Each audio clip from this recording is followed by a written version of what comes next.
ಮನೆಗೆ ಸ್ವಲ್ಪ ಗ್ರಾಸರೀಸ್ ತೊಗೊಂಬರ್ಬೇಕಂತ ಹೇಳಿ ಇವತ್ತು ರಿಲಯನ್ಸ್ ಮಾರ್ಟಿಗೆ ಹೊಂಟೀವಿ. ನಮ್ಮ ಮನೆಯಿಂದ ಸ್ವಲ್ಪ ನಿಯರ್ ಐತಿದು.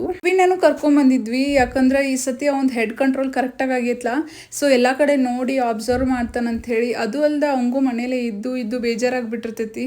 ಹೊರಗಡೆ ಕರ್ಕೊಂಡು ಹೋದ್ರೆ ಅವನಿಗೂ ಸ್ವಲ್ಪ ಖುಷಿ ಆಗ್ತೈತೆ ಅಂತ ಹೇಳಿ ಅವನು ಕರ್ಕೊಂಬಂದಿದ್ವಿ. ಮನೆಗೆ ಬೇಕಾಗಿರೋ ಡ್ರೈ ಫ್ರೂಟ್ಸು, ಗ್ರಾಸರೀಸು, ಇನ್ನು ಭೂವಿಂದು ಸ್ಕಿನ್ ಕೇರ್ ಪ್ರಾಡಕ್ಟ್ಸು ಎಲ್ಲನೂ ಪರ್ಚೇಸ್ ಮಾಡಿದ್ವಿ. ಮನೆಗೆ ಬರೋ ಅಷ್ಟರಲ್ಲಿ 8:30 ಆಗಿಬಿಡ್ತು. ಇನ್ನು ಮನೆಗೆ ಬಂದು ಅವನಿಗೂ ಎಣ್ಣೆ ಸ್ನಾನ ಮಾಡಿಸಿ ಅವನು ಆಟ ಆಡೋಕ್ಕೆ ಸ್ಟಾರ್ಟ್ ಮಾಡ್ದೆ. ಇನ್ನು ಅಡುಗೆ ಅಂತೂ ಮಾಡೋ ಅಷ್ಟು ಟೈಮ್ ಇರಲಿಲ್ಲ. ಬರಬೇಕಾದ್ರೆ ಈರುಳ್ಳಿ ದೋಸೆ ಪಾರ್ಸಲ್ ತೊಗೊಂಬಂದಿದ್ವಿ. ಮೊದಲೆಲ್ಲ 9:30 ಮಲಗಿಬಿಡ್ತಿದ್ದ, ಬಟ್ ಏನು ಟೆನ್ಷನ್ ಇರಲಿಲ್ಲ. ಬಟ್ ಈಗ 11:30 ಮಲಗಿದಾನು. ಮತ್ತೆ ಸ್ಲೀಪ್ ಪ್ಯಾಟರ್ನ್ ಚೇಂಜ್ ಆಗೈತೆ ಅವಂದ. ಹೀಗಾಗಿ ನಮಗೂ ಅಡುಗೆ ಎಲ್ಲ ಮಾಡೋಕ್ಕಾಗಲಿಲ್ಲ. ಅವ್ನು ಆಟ ಆಡಿಸಿ ಗ್ರಾಸರೀಸ್ನೂ ಎಲ್ಲ ಬೆಳಗಿನ ತೆಗ್ದಿಟ್ನಿ. ನನಗೆ ಜ್ಯುವೆಲರಿ ಕಲೆಕ್ಷನ್ಗಿಂತ ಕಪ್ಸ್ ಕಲೆಕ್ಷನೇ ಜಾಸ್ತಿ ಇಷ್ಟ. ಹೀಗಾಗಿ ಒಂದು 4 ಥರ ಕಪ್ಸ್ಗಳನ್ನ ತೊಗೊಂಬಂದಿದ್ನಿ.